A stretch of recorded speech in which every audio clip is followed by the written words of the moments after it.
Art has been a part of Schiphol for years on end. Sometimes obvious, sometimes subtle, these works inspire the millions of travellers who visit our airport every year on their journeys, whether they are arriving or departing. This podcast series, Art Moments Schiphol, introduces you to the stories behind the artworks, guided by the creators themselves. Let's take a look, shall we?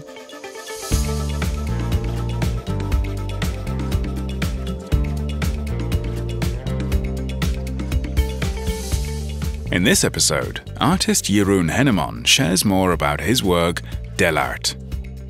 No, I make inventions, and this invention, the drawing invention, I also make in painting. That fascinates me.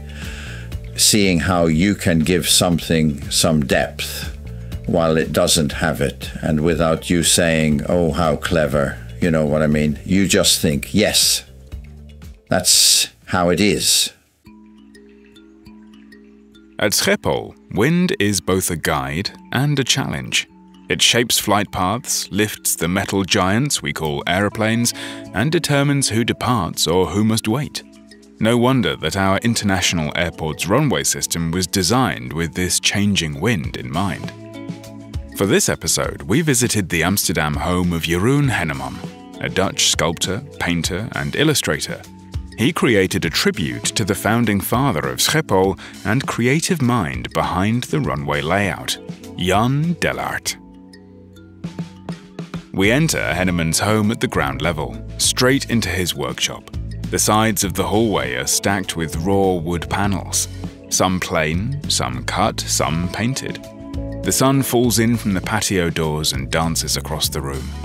His artworks are everywhere, small and large, sometimes balancing on the stacks of raw materials. Henneman walks ahead, guiding us through his home and mind.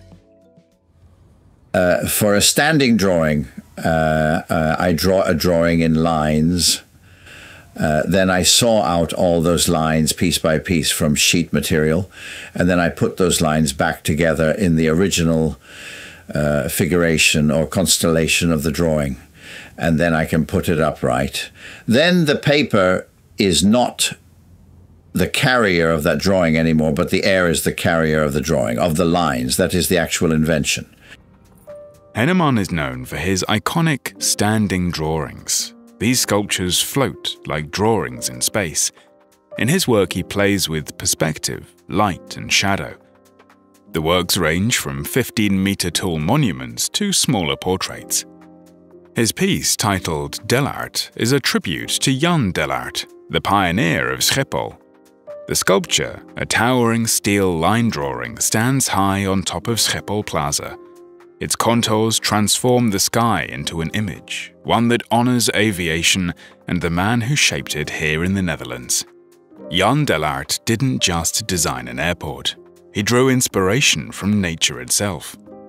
Old sketches preserved in the Schiphol collection show how the veins of leaves inspired him in the late 1940s to create the tangential runway system. The revolutionary design still forms the foundation of the airport today. And I had to read up a bit because I didn't really know who Dellaert was. He is, let's say, the father of Schiphol. He made the ground plan based on wind direction, runways, and he really did a fantastic job. And he was a real aviation pioneer, as they say.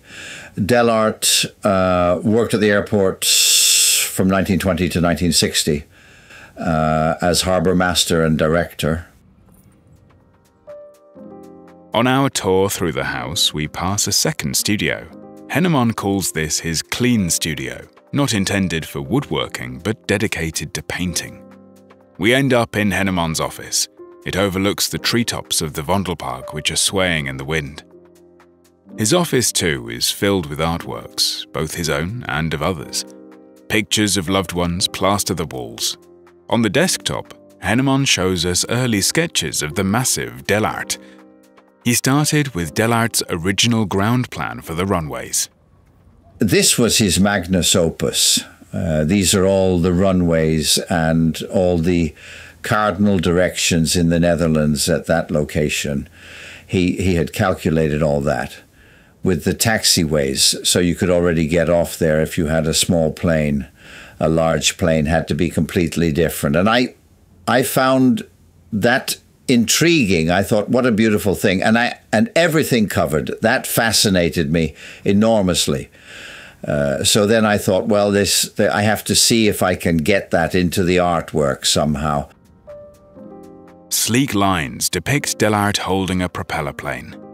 He is positioning long rectangles that represent the runways. Oh, and there's an old-fashioned windsock. So the second drawing was this one. I thought that hand has to go in it. I'm going to put that hand in the picture.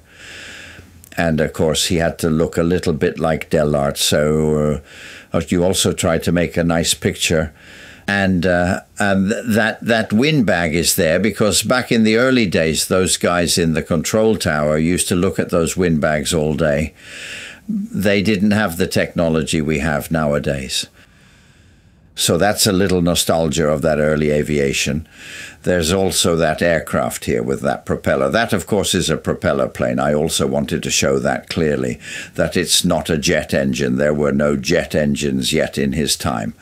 So the runways are also longer. See, and that wing that holds this whole thing together. So that's something I have to think about to check if it can be done. Here are rulers, compass there, windbag there. And there are many versions. In some, that hand is gone again. It gets calmer again. And in some versions, the windbag comes back. Sketches flash by on Henneman's desktop of Dellaert in all kinds of configurations. In some, he's sitting, in others standing, staring up at the sky. This is one of the first real drawings. This is here in the studio downstairs. And this is to see what I actually needed for the strength calculations and so on. So this is already very serious. I then consulted with the architect of the arrival hall to see if that was possible, technically. We had some calculations done of how heavy it would become. We came up with a construction to make it possible. Steel, stainless steel. I didn't coat it either. Usually I coat it dark grey. But I thought it's on the roof. That gets dirty. That has enough silhouette. No, passion for the project was never a problem. Henneman loved aviation from a young age. His childhood bedroom, the perfect lookout point. He would gaze at planes making their way to Schiphol. Yes, because I lived in a nice housing complex for social housing. So you could rent that very cheaply. My father had discovered that. And that's a part of Haarlem. Haarlem is closed off on one side by the Haarlemmerhout, a forest. And behind that is another small part of Haarlem. And Van Lochem had built a neighborhood there. My father thought that was fantastic. He was an architect and also a contractor. We lived there, and I lived on the top floor, 3 floors up. There is a river there, and I looked over all those villages that were there as well. And far in the distance, I saw Schiphol.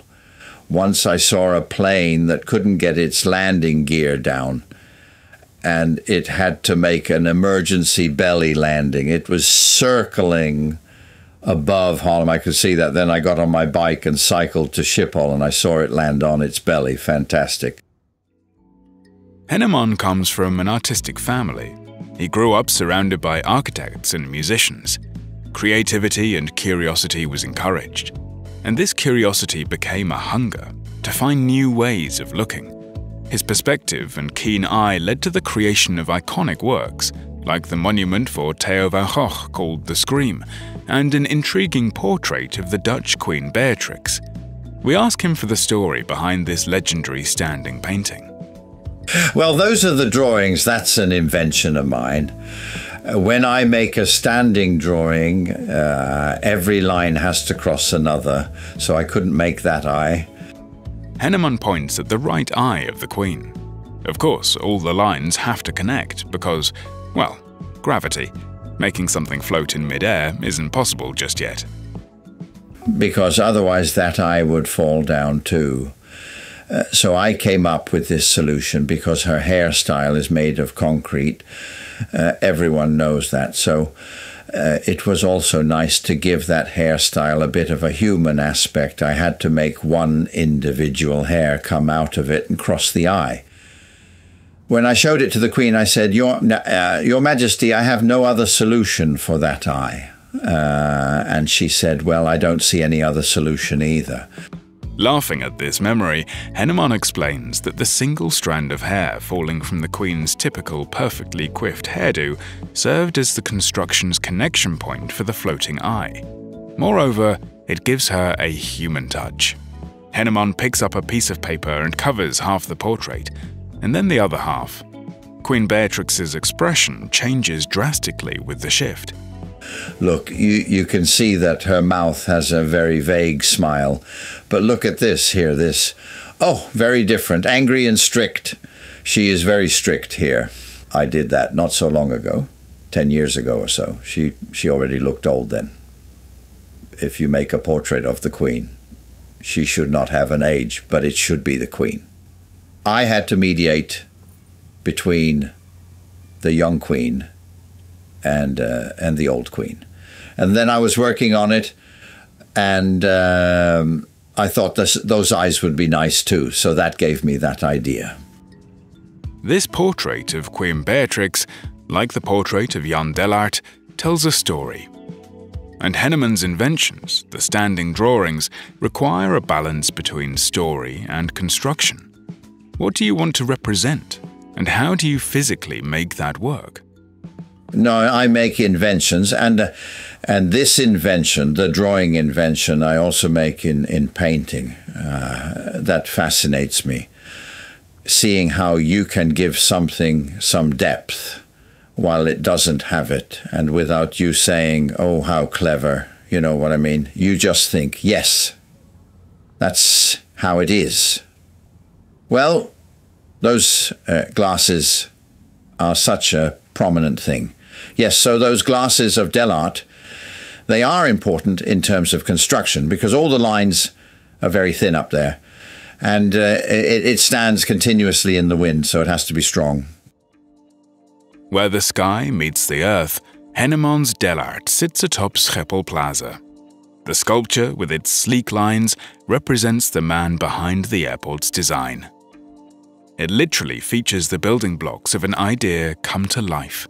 The founding father of Schiphol overlooks the arrivals hall and all those who arrive or depart the airport. When you gaze up, you might see how Henneman pieced together not just a portrait, but a reflection of the creative process itself.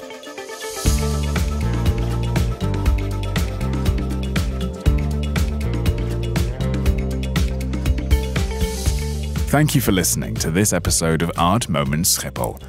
Are you curious about other artworks at Schiphol? Check out the other podcast episodes in this series. For example, Jantje by Dutch artist Susanne de Graaf. I wish you a pleasant journey.